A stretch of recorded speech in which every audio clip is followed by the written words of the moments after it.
नमस्कार विद्यार्थियों, कैसे हैं आप। उम्मीद है कि आप अपने घरों पर स्वस्थ और सुरक्षित होंगे तथा मन लगाकर पढ़ाई कर रहे होंगे। स्वागत है आपका हमारी इतिहास की कक्षा में। आज हम आपके लिए लेकर आए हैं 9वीं कक्षा की इतिहास की पुस्तक भारत और समकालीन विश्व भाग 1 में संकलित तीसरे अध्याय नाजीवाद और हिटलर का उदय। बच्चों, हमारी पहली वीडियो में आपने हिटलर, नाजीवादी, लोकतंत्र का ध्वंस, प्रथम विश्व युद्ध और द्वितीय विश्व युद्ध के बारे में जाना। हम इस वीडियो में आपको नाजियों के विश्व दृष्टिकोण और उनके नाजीवादी साम्राज्य के बारे में पढ़ेंगे। बच्चों, अब हम नाजियों का विश्व दृष्टिकोण जानेंगे। हिटलर की विचारधारा नस्लवादी विचारधारा थी, जिसके चलते उसने आर्यन लोगों को सबसे ऊपर का दर्जा दिया और यहूदियों को सबसे निचला दर्जा दिया। नाजियों की विचारधारा के हिसाब से कमज़ोर नस्लें ख़त्म हो जानी चाहिए और जो ताकतवर नस्लें हैं वही ज़िंदा रहनी चाहिए। और उन्होंने अपनी इस विचारधारा को जीव विज्ञान की, डार्विन की थ्योरी से साथ जोड़ा और उनके हिसाब से आर्यन नस्ल सबसे सर्वश्रेष्ठ थी। हिटलर की विचारधारा के हिसाब से अपने लोगों को बसाने के लिए ज़्यादा से ज़्यादा इलाकों पर कब्जा करना ज़रूरी था। हिटलर की नज़र में इस तरह जर्मन राष्ट्र के लिए संसाधन और बेहिसाब शक्ति इकट्ठा की जा सकती थी और इसकी शुरुआत उसने पोलैंड पर कब्जा करके की। नस्लवादी राज्य की स्थापना। नाजी शुद्ध और स्वस्थ नॉर्डिक आर्यों का समाज बनाना चाहते थे। इसके लिए उन्होंने समाज से ऐसी नस्लों को ख़त्म करना शुरू कर दिया जिन्हें वो अवांछित, अयोग्य मानते थे। नाजियों का मानना था कि जो अयोग्य हैं उन्हें जीने का या जिंदा रहने का कोई अधिकार नहीं। जिसे अशुद्ध या असामान्य माना गया हो, ऐसे लोगों को नाजी अफसरों ने यूथनेजिया कार्यक्रम के तहत मौत के घाट उतार दिया। बच्चों, जिसमें जर्मनी में रहने वाली जिप्सी और अश्वेत भी शामिल थे। यहाँ तक कि पोलैंड के कुछ हिस्सों पर कब्जा करने के बाद जर्मनी ने वहाँ के स्थानीय लोगों को बुरी परिस्थितियों में गुलाम बनाया, जिसके कारण बहुत सारे लोग काम के बोझ और भूख से मर गए। बच्चों, सबसे बुरा हाल यहूदियों का हुआ, जिनको ये कहा जाता था कि ईसा मसीह को इन्होंने मारा है। ज़मीन के मालिक बनने की मनाही की वजह से ये लोग बस्तियों में रहते थे, जिनको गेटो या दड़बा कहा जाता था।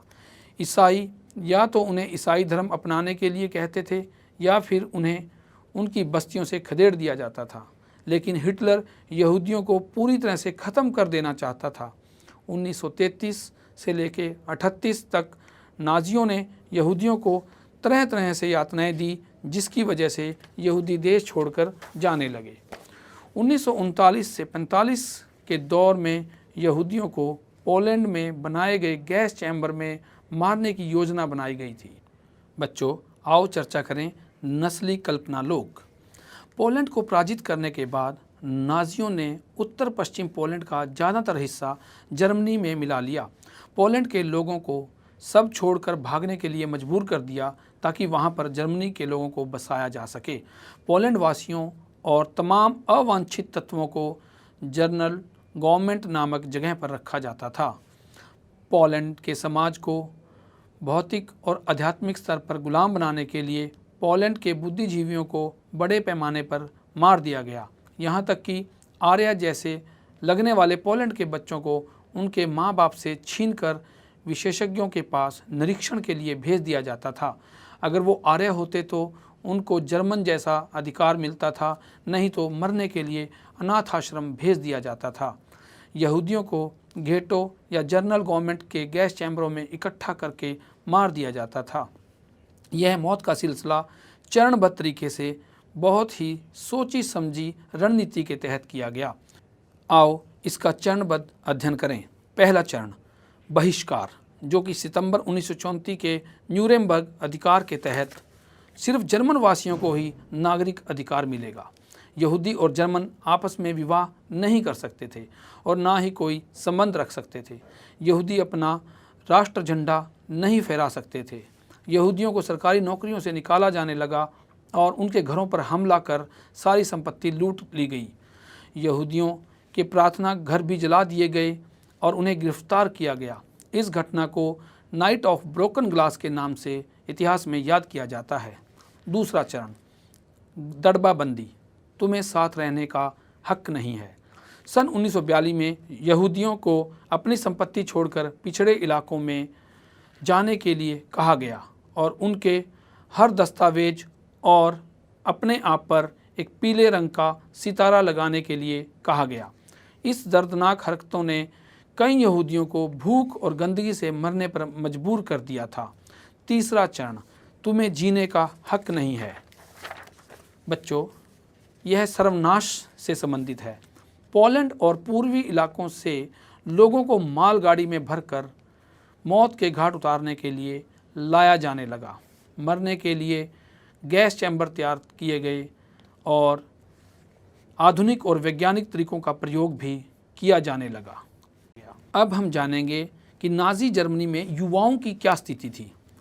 हिटलर का मानना था कि शक्तिशाली नाज़ी समाज की स्थापना करने के लिए बच्चों को नाज़ी विचारधारा को रटाना बहुत ज़रूरी है। इसके लिए उसने स्कूल के अंदर और बाहर पूरा नियंत्रण रखा था। जर्मनी और यहूदियों के बच्चों को अलग अलग बिठाया जाता था। यहूदियों और जिप्सियों के अपाहिज बच्चों को स्कूल से निकाल दिया जाता था। इसके साथ ही शुद्ध और नाज़ी समाज की स्थापना के लिए उनके बच्चों को भी गैस चैम्बरों में मार दिया जाता था। अच्छे जर्मन बच्चों को नाज़ी शिक्षा प्रक्रिया से गुजरना पड़ता था। बच्चों को नस्लवाद और नाज़ीवाद के बारे में खूब पढ़ाया जाता था। बच्चों को हिटलर की पूजा और यहूदियों से नफरत करना सिखाया जाता था और खेल कूद में भी उन्हें आक्रामक बनाया जाता था। 10 साल के बच्चों को युग फ्राक और 14 साल के बच्चों को नाज़ी युवा संगठन में शामिल होना अनिवार्य था और 18 साल की उम्र में उन्हें लेबर सर्विस यानी कि श्रम सेवा में शामिल होना पड़ता था। नाज़ी यूथ लीग का गठन 1922 में हुआ। 4 साल बाद इसे हिटलर यूथ का नाम दिया गया। 1933 तक आते आते इस संगठन में 12,50,000 से ज़्यादा बच्चे थे। बच्चों, अब हम मातृत्व की नाज़ी सोच के बारे में जानेंगे। आखिरकार नाज़ियों का औरतों के प्रति क्या रवैया था और माँ के प्रति क्या रवैया था। नाज़ी जर्मन में बच्चों, औरतों और मर्दों को भिन्न भिन्न बताया जाता था। मर्दों को आक्रामक, पत्थर दिल और मर्दाना होना सिखाया जाता था और लड़कियों को एक अच्छी माँ बनना और शुद्ध बच्चे पैदा करना, उनका पालन पोषण करना उनका धर्म बताया जाता था। हिटलर ने कहा था कि मेरे राज्य की सबसे महत्वपूर्ण नागरिक माँ है। जो औरत अच्छे बच्चे पैदा करती है, मतलब शारीरिक तौर पर तंदुरुस्त है, उसे इनाम दिए जाते थे और जो विकलांग बच्चे पैदा करती थी उसे सज़ा सुनाई जाती थी। अच्छे बच्चे पैदा करने वाली औरतों को वैसा ही इनाम दिया जाता था जैसा किसी फौजी को दिया जाता था। 4 शुद्ध नाज़ी बच्चे पैदा करने वाली माँ को कांसे का तमगा और 8 बच्चे पैदा करने वाली माँ को चांदी का तमगा और इससे ज़्यादा बच्चे पैदा करने वाली माँ को सोने का तमगा दिया जाता था। और ऐसा क्यों किया जाता था बच्चों? क्योंकि वही बच्चे बाद में हिटलर के युवा नाज़ी संगठन में भर्ती हुआ करते थे। इसके साथ ही आर्यवंश की औरतें अगर कानून का उल्लंघन करती थी तो उन्हें गंजा करके उनके मुंह पर कालिक पोत कर उन्हें पूरे शहर में घुमाया जाता था। उससे परिवार और संपत्ति छीन ली जाती थी। तो बच्चों, अब हम जानेंगे कि नाज़ीवाद में प्रचार की कला या प्रचार के साधनों को नाज़ियों ने किस प्रकार से एक हथियार के रूप में प्रयोग किया। बच्चों, नाज़ियों ने हर मीडिया का बहुत ही होशियारी के साथ प्रयोग किया। नाज़ी विचारों को फैलाने के लिए उन्होंने फिल्मों, रेडियो, इश्तिहारों, पोस्टरों, तस्वीरों, नारों का खूब प्रयोग किया। लोगों को यहूदियों के खिलाफ किया जाने लगा। उनके सामने उनकी ऐसी छवि प्रकट की गई कि लोग उनसे नफरत करने लगे, उन्हें अपना दुश्मन समझने लगे। यहूदियों की कीड़े मकोड़ों के साथ तुलना की जाने लगी, उन्हें पैसों के लोभी बताया जाने लगा था और उन्हें शैतान के रूप में लोगों के सामने दिखाया जाने लगा था। गैस के चैम्बर जिसमें सबको मौत के घाट उतारा जाता था, उसे संक्रमण मुक्ति क्षेत्र का नाम दिया गया। लोगों को ये विश्वास दिला दिया गया कि उनकी समस्याओं का हल सिर्फ नाजी ही कर सकते हैं।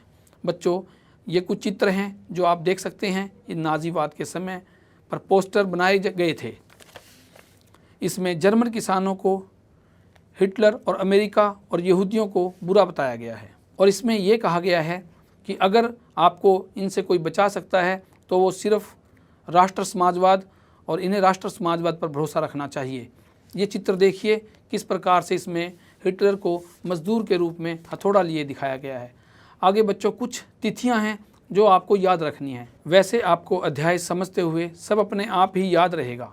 अगर किसी को याद नहीं रहता या फिर वो उसको याद करना चाहता है तो आप इसे अपने कमरे में एक कागज़ पर लिखकर चिपका सकते हैं। तो कुछ महत्वपूर्ण तिथियां इस प्रकार से हैं। बच्चों, अब हम देखते हैं आम जनता और मानवता के खिलाफ अपराध। नाजीवाद ने लोगों की सोच पर गहरा असर डाल दिया था, जिसकी वजह से वो यहूदियों से इतनी नफरत करने लगे थे कि अगर सिर्फ साथ के घर में ऐसा महसूस होता हो कि ये यहूदी हैं, वो पुलिस को सूचित कर देते थे।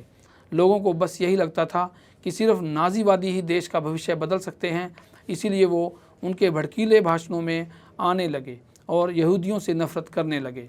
लेकिन कुछ जर्मनी लोग इन नाजीवादियों के विरोधी भी थे, पर अपनी जान के खतरे से वो इनके खिलाफ कुछ नहीं बोल पाते थे।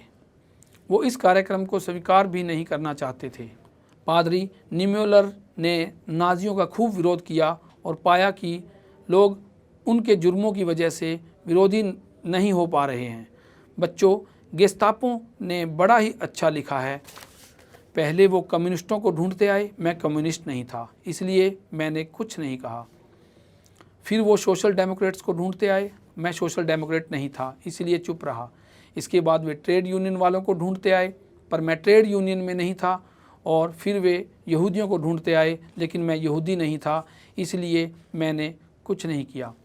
फिर अंत में जब वह मेरे लिए आए तो वहाँ कोई नहीं बचा था जो मेरे साथ खड़ा हो सके। अब इसका क्या मतलब है कि उस समय नाजीवाद कम्युनिस्ट, सोशल डेमोक्रेट और ट्रेड यूनियन और यहूदियों को ढूंढ ढूंढ कर पकड़ लेते थे। अब ये कहते हैं कि मैं इनमें से कुछ भी नहीं था और जो थे उन्हें वो वैसे भी नहीं छोड़ते थे। मैं नहीं था इसलिए मैं अकेला ही बचा था। नाजियों के प्रचार की वजह से यहूदी अपने आप को वैसे ही समझने लगे थे जैसा नाजी उन्हें बताते थे। उनकी विचारधारा ने उनके दिलो दिमाग पर इतना गहरा असर डाल दिया था जिसका वर्णन शर्लट बेराट ने अपनी पुस्तक थर्ड राइफ ऑफ ड्रीमेज में किया है। ऐसी मनोस्थिति के कारण कई यहूदी गैस चैम्बर में जाने से पहले ही दम तोड़ देते थे।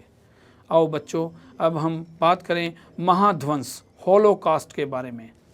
नाजीवादियों द्वारा किए गए जुल्म और बर्बरता का पता अभी तक तो किसी को इतना नहीं चल पाया था, लेकिन धीरे धीरे इसकी खबर बाहर फैलने लगी थी और असल में तो इसकी कहानी दूसरे विश्व युद्ध के ख़त्म होने के बाद ही पता चली थी। यहूदी भी चाहते थे कि उनके ऊपर हुए जुल्मों के बारे में दुनिया को पता चले, इसलिए उस समय के जो लोग थे उन्होंने उस समय की सारी जानकारियाँ एक दूध के लोहे के टिन में छुपा कर दबा दी थी, जो दुनिया बहुत देर बाद जान पाई। यहूदियों का कत्लेआम नहीं रुक रहा था, इसीलिए डेनमार्क ने चोरी से अपने यहूदी लोगों को जर्मन से निकाल लिया था। इसी कत्लेआम और बर्बरता को महाध्वंस होलोकास्ट का नाम दिया गया। इसके बाद जब विश्व युद्ध हुआ और जब नाजियों को लगा कि अब वो हार गए हैं, तो उन्होंने सबको पेट्रोल बांटना शुरू कर दिया ताकि वो नाजियों से जुड़ी जानकारियों को जला सकें। लेकिन फिर भी दुनिया के साहित्य, लेखों और स्मारकों और कई हिस्सों में इस महाध्वंस के बारे में बताया गया है, जो उस समय की क्रूरता और जुल्म को दर्शाता है और उन लोगों के साहस को दिखाता है जिन्होंने उस समय की बर्बरता को झेला, और उन लोगों के लिए चेतावनी है जिन्होंने इस जुल्म को चुप रहकर देखा। आगे बच्चों कुछ पत्र दिखाए गए हैं जो महात्मा गांधी ने हिटलर को लिखे थे। इसमें गांधी जी ने हिटलर को मानवता के नाम पर हो रहे खून खराबे को रोकने का निवेदन किया है, जिसमें उन्होंने बताया है कि हम भी ब्रिटिश सरकार के खिलाफ कई सालों से लड़ रहे हैं, जैसे तुम लोग लड़ रहे हो, लेकिन हिंसा का मार्ग चुनकर हम जीत हासिल नहीं कर सकते। उसमें तो करो या मरो वाला काम ही हो सकता है। हमारा लक्ष्य सरकार की विचारधारा को बदलना है, ना कि हिंसा करना। हिंसा करने से सिर्फ नुकसान ही होगा। मैं आपके दुश्मनों के आगे आपको गलत नहीं ठहराता, लेकिन ये खून खराबा किसी भी परिस्थिति का हल नहीं है, इसलिए इस खून खराबे को रोक दो। लेकिन हिटलर ने ऐसा नहीं किया और दूसरे विश्व युद्ध की आड़ में जनसंहार किया। उसमें उसने 60 लाख यहूदी, 2 लाख जिप्सी और 10 लाख पोलैंड के लोगों को मारा और जर्मन के ही 70,000 अपाहिज लोगों को भी मार दिया गया और यहाँ तक कि अपने ही राजनीतिक विरोधियों को भी मरवा दिया गया था। कई कत्लेआम जगह बनाई गई जहाँ पर लोगों के लिए क्रूरता दिखाई गई, जिसके चलते दूसरा विश्व युद्ध हुआ और हिटलर हार गया। अब अगर हिटलर पकड़ा जाता तो बहुत भारी सज़ा भुगतनी पड़ती, जैसे उन्होंने लोगों के साथ किया था। ये सब हिटलर और उसके साथी पहले ही समझ चुके थे, इसीलिए उन्होंने पकड़े जाने से पहले ही आत्महत्या कर ली। ये अगर आप हेलमुट को याद करो तो उसके पिताजी इसी सारी प्रक्रिया में हिटलर के साथ थे, इसीलिए उन्होंने भी आत्महत्या की थी। तो ये थी नाजीवाद की पूरी कहानी। आइए इसी से मिलते जुलते कुछ प्रश्न करते हैं। पहला प्रश्न है, प्रथम विश्व युद्ध कब हुआ था? आपके सामने 4 उत्तर हैं, 1914, 1918, 1929, 1915। तो इसका सही उत्तर है 1914। दूसरा प्रश्न है, वाइमर गणराज्य की स्थापना कब हुई? 4 नवंबर 1938, 9 नवंबर 1918, 16 नवंबर 1929। तो बच्चों इसका सही उत्तर है 9 नवंबर 1918। तीसरा प्रश्न है कि दूसरा विश्व युद्ध कब शुरू हुआ था? 5 सितंबर 1938, 1 सितंबर 1939, 8 सितंबर 1918। बच्चों इसका सही उत्तर है 1 सितंबर 1939। चौथा प्रश्न है, दूसरे विश्व युद्ध के दौरान सबसे ज़्यादा बर्बरता किसको सहनी पड़ी थी? जिप्सी, यहूदी या रोमन? इसका सही उत्तर है यहूदी। पांचवा प्रश्न है बच्चों, अमेरिका कौन से वर्ष में प्रथम विश्व युद्ध में शामिल हुआ था? 1920, 1917 या 1916? इसका सही उत्तर है 1917। छठा प्रश्न है, जर्मनी ने शुरुआत में किन मित्र राष्ट्रों पर हमला किया था? फ्रांस और ब्रिटेन, रूस और इंग्लैंड, बेल्जियम और रूस? तो सही उत्तर है फ्रांस और ब्रिटेन। सातवां प्रश्न बच्चों, पहला विश्व युद्ध कब खत्म हुआ? 1945, 1918, 1939 या 1987? तो इसका सही उत्तर है 1918। आठवां प्रश्न है, पहले विश्व युद्ध के बाद जर्मनी को कितना जुर्माना लगाया गया था? 8 अरब पाउंड, 6 अरब पाउंड या 7 अरब पाउंड? तो सही उत्तर है 6 अरब पाउंड। अगला प्रश्न है, अमेरिका में स्थित सबसे बड़े शेयर बाजार का नाम क्या था? Wall of exchange, wall street exchange, wall of in? तो सही उत्तर है बच्चों वॉल स्ट्रीट एक्सचेंज।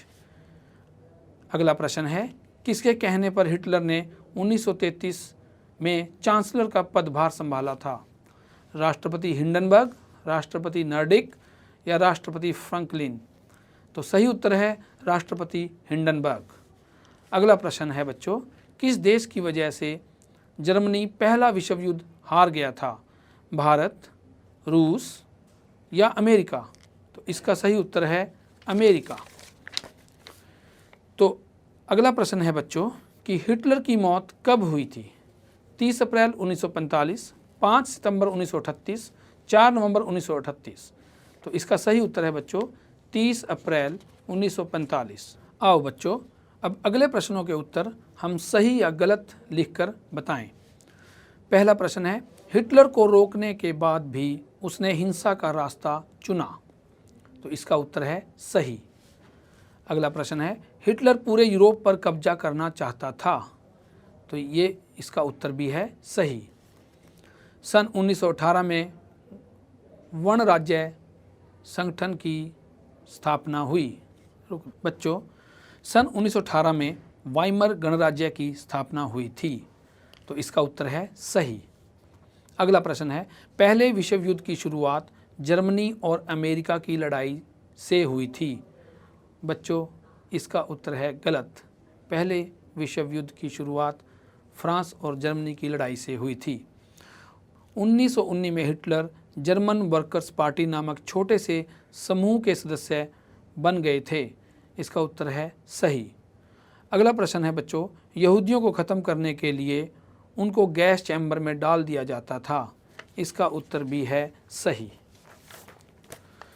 अगला प्रश्न है बच्चों, हिटलर बहुत ही दयालु था, इसीलिए उसने फ्रांस और कई अन्य देशों के यहूदियों जिप्सियों को जर्मन में शरण दी थी। इसका उत्तर है गलत, क्योंकि हिटलर दयालु नहीं था और ना ही उसने फ्रांस में यहूदियों और जिप्सियों को शरण दी थी, बल्कि उन्हें वहाँ से निकाला था और मरवाया था। अगला प्रश्न है, पहले विश्व युद्ध की शुरुआत 1961 में हुई थी। इसका उत्तर है गलत। बच्चों, पहले विश्व युद्ध की शुरुआत 1914 में हुई थी। अगले प्रश्नों का उत्तर एक शब्द में दें। बच्चों, द्वितीय विश्व युद्ध में जर्मन ने मित्र राष्ट्रों को कब समर्पण किया था? उत्तर है 1945। अगला प्रश्न है, नाजियों के जुल्म के बाद उन्हें कौन सी अदालत द्वारा सज़ा सुनाई गई थी? बच्चों, इसका उत्तर है न्यूरेमबर्ग अदालत। अगला प्रश्न है, जर्मनी के कोई दो पड़ोसी राज्यों के नाम बताइए। उत्तर है स्विट्ज़रलैंड और पोलैंड। बच्चों, अगला प्रश्न है, जर्मनी की राजधानी का क्या नाम है? उत्तर है बर्लिन। बच्चों, अगला प्रश्न है, आज जर्मनी की मुद्रा क्या है? उत्तर है यूरो। तो बच्चों, हमारे देश की मुद्रा यानी भारत की मुद्रा कौन सी है? उत्तर है रुपया। और भारत की राजधानी कहाँ है? तो उत्तर है दिल्ली। बच्चों, विश्व का नक्शा देखकर उसमें जर्मनी देश के चित्र को खींचकर आसपास के देशों के बारे में भी जानने की कोशिश करें। तो बच्चों, आज की हमारी इस वीडियो में हमने नाजियों और हिटलर के बारे में विस्तार पूर्वक चर्चा की और मुझे उम्मीद है कि आपको इससे बहुत जानकारी हासिल हुई होगी।